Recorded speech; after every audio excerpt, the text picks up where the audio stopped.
Hello, my friends, and I hope you're having a fantastic day. Today, I'm feeling a bit better, sucking on cough drops, so hopefully we'll make it a little longer. We'll find out. But for tonight, I wanted to talk about the console wars and how apparently Xbox has more or less given up on them entirely. As you see, the article from Games Radar here is Microsoft veteran and former Blizzard president knows loyal Xbox gamers are mad about exclusives launching on PS5 and Nintendo Switch, but that isn't going to change anything.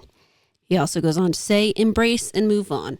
Now, I will say, I think a big problem in gaming today is the fact that realistically, they don't know how to talk to the customer anymore. While it might seem like a good idea to say something like, yeah, just get over it, move on, don't buy our game if you don't like it or whatever. The fact is, people will actually listen to you when you say those things and then stop using your product. In this case, it does seem like Microsoft has basically just given up on the console thing and decided that, if we want more games to sell, we have to open the market up to more people.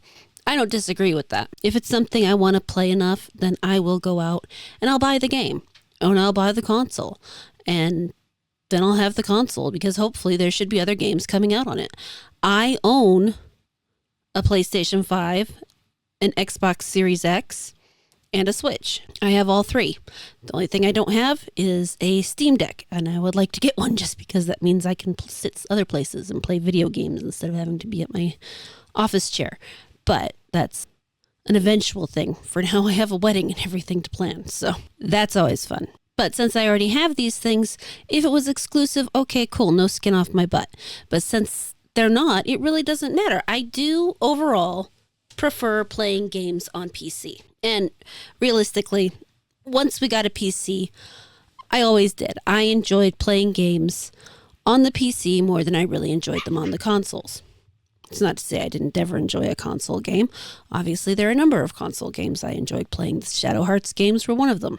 But it's just a different experience on the PC. I love playing keyboard and mouse. I don't mind playing with the controller, but I do enjoy playing keyboard and mouse. I feel it gives me a more precise feeling in terms of what I'm doing when I play. I'm not particularly great at using both hands at the same time sometimes, but if you're going to play video games, it's what you got to do. The article goes on to point out that even the head of Microsoft Gaming, Phil Spencer, has been discussing the shift in approach, even going so far as to admitting that they're not trying to move everybody over to Xbox anymore. Let's just allow more people to play. And yes, the 70% that we make on games on other platforms is helpful to us being able to build great portfolios like we showed at the Dev Direct.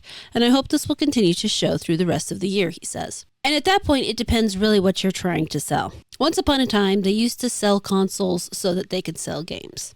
They made their own games so that people would be more willing to buy the console and play them on it.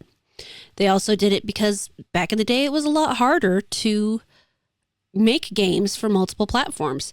It's becoming almost negligible now, though they do need to focus way harder on how they optimize for PC than what they do now. But as things continue to become more and more the same on the consoles, it's easier to do. Partly because you have so many different tools out there that help you build things that can cross.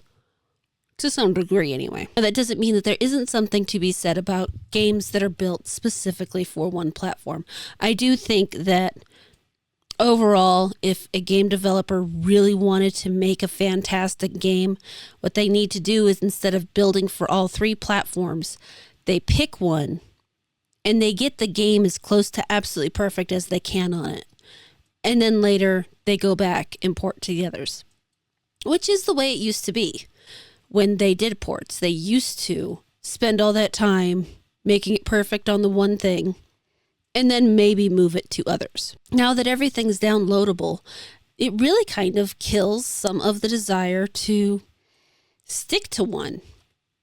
Because I don't have a whole bunch of Xbox games sitting here staring me in the face to play. I mean, I have a whole bunch of Xbox 360 games, but that's a separate issue. I'm pretty sure the 360 would still work if I pulled it out at that. Sorry if I'm making any funny noises with my mouth. I have a cough drop in to help me get through this. There are a lot of economic things that are going into the fact that the game world is moving away from these exclusives.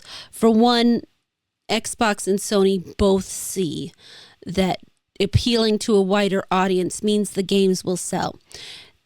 Selling a console was never actually about selling the console. All the money they poured into developing that console actually comes out to the point that when they're selling it back to you, they take a loss on money for those first few years.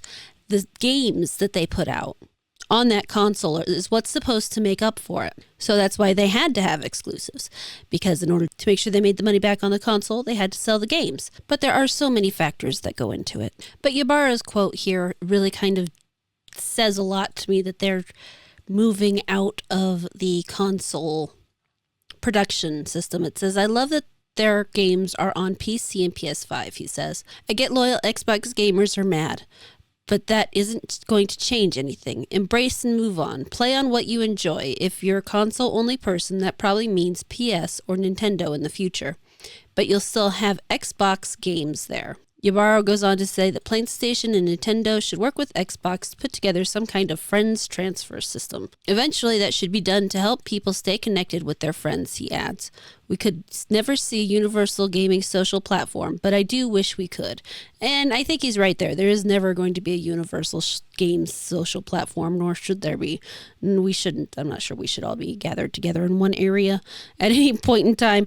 There tends to be a lot of arguments that spark up between gamers for some of the dumbest reasons. But let's face it, we have fun arguing with each other. But when you think about the fact that Xbox has slowly been buying up all these developers, it kind of makes sense in the end that they would much rather be able to sell to people on other platforms, get out of the business of making the game, get out of the business of making the console themselves, so they don't have to deal with that loss leader that they're putting out every few years.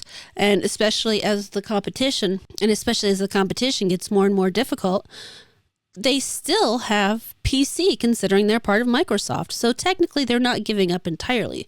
They're still going to have PC to deal with. It's an interesting situation to see. I mean, like I said at the beginning, I'm fine with things being exclusive or not. As long as the game is well built and fun, I will find a way to play it if I really want to. I know there are a lot of people who feel very loyal, brand loyal to whatever they happen to use. I never realized before that some people got so passionate over playing on the PlayStation or playing on the Xbox. The insanity of some of the arguments you see with these people arguing over whose console is better just never made any sense to me. But then again, I've always owned both. So there's that too. I have been insanely blessed in terms of the fact that I live in a family where we all game. So we had a tendency to pick up everything. I even had a Virtua Boy, if you know what that is. All that said, what do you think? Are you excited for this kind of move? Would you prefer things stay more segregated? You know, keep your PlayStation out of my Xbox, keep your Xbox out of my PlayStation kind of thing? Or would you like to see everybody being able to play together more? Before I go, I wanted to go ahead and put in a plug for my fiance. He is currently out here trying to make the art for people. You can see he has quite a talent for creating images. His current commission spots are open for having yourself drawn as a meme, if that's what you so desired. I imagine he would be open to other things as well. But let me just show off a little bit of his work. Here on his banner, you can see he's drawn himself, Smash and Hypnotic. I believe this is from One Punch Man. He would know better than I would. This is our friend Quarter Black Garrett as Gur. This is the amazing Javier Milei with his famous phrase, afrero. I can't say it right now. Fuck it. I'm too sick. And of course, myself. I'm sure you've seen this image a number of times on my thumbnails. Actually, all the images of me you see on my thumbnails were drawn by him. I just want to show you a couple of my favorites. The Concern one makes me giggle. I think that one's great. No spray bottle being sprayed with tentacles, also fantastic. For those of you who have ever watched Mad TV or read the Mad magazine, he did a Spy versus Spy version for me, which I think is great. And of course, the Invader Zim model, so on and so forth. I mean, there are any number of things that this man can do if you choose to hire him. The link for his Twitter will be down in the comments if you want to stop by and I don't know, see yourself in a meme, or maybe talk to him about doing something else. He's got any number of talents that I am very proud of. All that said, let me know what your guys' thoughts are down in the comments. I look forward to reading them. Thank you so much for watching this video. I really hope you enjoyed it. Please like, comment, subscribe, and turn on the notifications. If you really liked it, you can feel free to share it around, and I will catch you later.